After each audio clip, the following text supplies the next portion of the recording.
Last వీడియోకి ఈ వీడియోకి కొద్దిగా చిన్న గ్యాప్ తీసుకున్నా. మరి జాబ్ లైఫ్ పర్సనల్ లైఫ్ అని కొద్దిగా బిజీగా ఉంటాం కదా మనం కూడా ఆబ్వియస్లీ. సో ఇలాంటి జాబ్ లైఫ్లో మనకి చకచకా అయిపోయే వంటకం ఏంటబ్బా అని ప్రతిరోజు ఆలోచిస్తూ ఉంటాం. అలాంటి ఒక వంటకమే వంకాయ ఉల్లికారం. మన తెలుగింటి కూరగాయ అయిన వంకాయ, అలాగే ఉల్లి చేసే మేలు తల్లి కూడా చేయలేదనేటువంటి ఉల్లిపాయ రెండు కలిపి వంకాయ కారం ఎలా చేసుకోవాలో చూసేద్దాం. సరే మరి అయితే ఈ వంటకానికి కావాల్సిన పదార్థాలు ఏంటో మరి చూసేద్దామా. నేను 4 వంకాయలు తీసుకున్నాను. అలాగే 2 టేబుల్ స్పూన్ల కారం, ఉప్పు తగినంత, 1 టీ స్పూన్ జీలకర్ర, అలాగే 3 మీడియం సైజులో కట్ చేసి పెట్టుకున్న ఆనియన్స్. ముందుగా వంకాయల్ని మనం ఇలా కట్ చేసుకొని, పురుగులు అలా ఉంటాయి కదా మొత్తం చెక్ చేసుకొని అంతా నీట్గా ఉందా అని ఈ సాల్ట్ వాటర్లో వేసుకుందాం.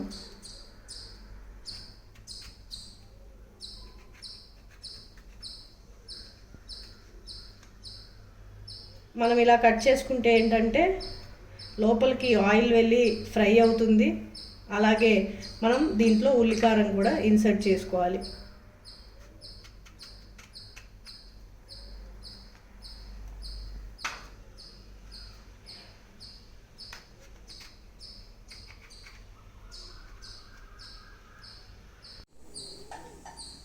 నేను 4 వంకాయలు తీసుకున్నాను కాబట్టి వంకాయలకి సరిపడా వేగేంత నూనె పోసుకోవాలి.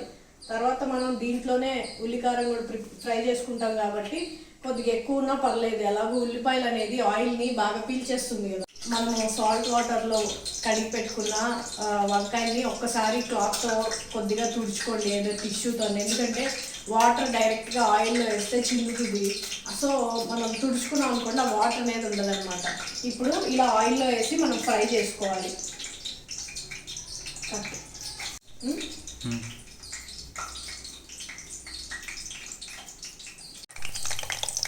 ఇదిగోండి వంకాయల్ని ఇప్పుడు ఇలా ఫ్రై చేసుకుంటున్నాను. కాసేపు ఈ వంకాయల్ని మూత పెట్టేస్తే తొందరగా మగ్గిపోతాయి. ఈలోపు మనము ఉల్లికారం ప్రిపేర్ చేసుకుందాం. కట్ చేసి పెట్టుకున్న 3 మీడియం సైజు ఉల్లిపాయలు, తగినంత సాల్ట్, అలాగే కారం మీ స్పైసీనెస్కి తగినంత. కారం ఎక్కువ తినేవాళ్ళు ఎక్కువ, నేనైతే ఇక్కడ 2 టీ స్పూన్స్ వేసాను. కొద్దిగా జీలకర్ర,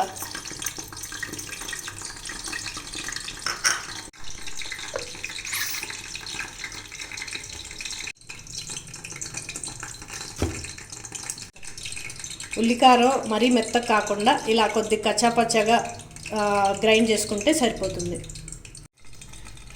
వంకాయలు బాగా ఫ్రై అయిపోయినాయండి. ఇప్పుడు ముందుగా వంకాయలు తీసేసుకొని పక్కన పెట్టేసుకుందాము ఒక ప్లేట్లోకి. ఇప్పుడు మనం ఇందాక గ్రైండ్ చేసి పెట్టుకున్న ఉల్లికారం ఉంది కదా, దాన్ని కూడా ఆయిల్లో వేసి ఫ్రై చేసుకుందాం.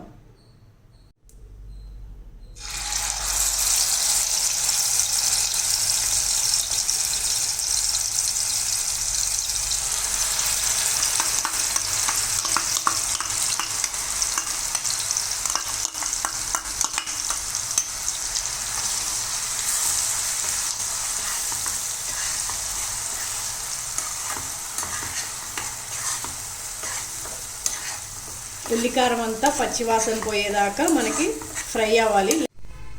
ఉల్లికారం కూడా ఒక 5 మినిట్స్ అయిన తర్వాత మనం వంకాయల్ని ఎలా అయితే ఒకసారి తిప్పుకున్నామో అలానే మనము ఉల్లికారాన్ని కూడా ఒకసారి తిప్పుకుంటూ ఉండాలి, ఎందుకంటే అడుగంటుతుంది. ఉల్లికారం బాగా ఫ్రై అయిపోయింది, చూస్తున్నారు కదా. ఇది మన వంకాయల్లోకి ఇప్పుడు స్టఫింగ్ అన్నమాట. ఉల్లికారం కొద్దిగా చల్లారిన తర్వాత, ఎందుకంటే ఇలా పట్టుకొని పెట్టేటప్పుడు మళ్ళీ చేతి మీద పడితే చేయగలుగుతుంది. సో కొద్దిగా చల్లారిన తర్వాత వంకాయల్లోకి ఇలా స్టఫింగ్ అనేది బాగా పెట్టేసుకుందాము.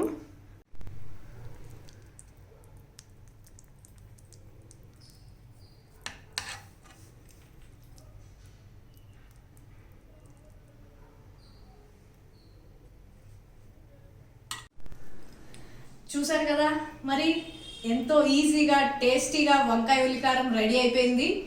ఇది వేడి వేడి అన్నంలో కలుపుకొని నెయ్యి వేసుకొని తింటే ఆ రుచి అసలు మహా అద్భుతంగా ఉంటుంది. మరి తెలుగింటి వంటకం అంటే ఆ మాత్రం లేకపోతే ఎలా? మరి ఈ వంటకం మీ అందరికీ నచ్చేసిందని అనుకుంటున్నాను.